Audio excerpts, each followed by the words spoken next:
And we now get to details of how the doctors module unfolded. Telegram groups that are primarily under the lens. Two Telegram groups that have been identified as key to the radicalization network. Farzanandan A. Darul Ulum, that is Deoband, another that was run by Umar bin Khattab, a Jaish-e-Mohammed terrorist based in Pakistan. Dr. Umar allegedly had been a part of this network that these Telegram groups, as I just mentioned. Imam Irfan Ahmad Baghe of Shopia, who reportedly began this radicalization process on these groups. Early chats that centered on Kashmir's Azadi and the suppression of Kashmiris before shifting to a global jihad narrative and calls for avenging injustice. Investigators believe that the handlers met them during the visit. Efforts are on to identify those individuals. A Turkey trip that marked a turning point in the modules consolidation and the network expansion that was happening across India. After returning from Turkey, the group decided to spread operations nationwide.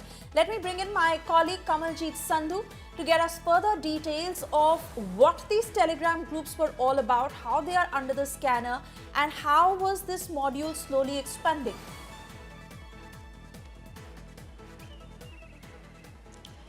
First of all, let me give credit to Jammu Kashmir Police, because remember, they were the first ones to sniff out the conspiracy, talking about how they actually looked into the posters as well as incriminating documents. And further on, when the raids were carried out, that is where this group was exposed. However, despite the raids taking place, the blast was triggered near the Delhi Red Fort. That seems to be the unfortunate part, but it talks about how there's a larger conspiracy. But remember, under scanner are two individuals, Dr. Umar, who's the supposed person who has triggered this particular blast, and Dr. Muzammil. Now, both of these individuals went to Turkey, and it seems that they were in touch with Jaish-e-Mohammed handler, and it's likely because remember, Turkey is known to be close to Pakistan, and ISI seems to be very, very active in parts of Turkey. So it does seem that the handler met these two individuals there, and instructions were particularly passed on to spread the tentacles to Saharanpur, to Faridabad, to other places, and indoctrinate as many people as possible. And that is why this group actually grew up. And if we talk about how this started sometime post 2019 and 2020 is when Dr. Umar as well as Muzammil, the others came around, and it started with Azadi for Kashmir, and then thereafter they started talking about other things, about suppression and what they believe went against their own country. And this is where now it seems they got in touch with several individuals trying to inculcate, radicalize them. But these were the individuals who were highly radicalized. Remember, these were doctors. They were already working, especially in firm places in Faridabad, in Deoband. And that is why they managed to spread their tentacles. Not only managed to get arms and ammunition, they also had explosives. So they did have a plan in mind, and it's a sort of a terror factory that they were running. And this is where country-wide raids are happening. Now, for on its own part, because the NIA has taken charge of this entire case. Remember, the case has been booked under the UAPA.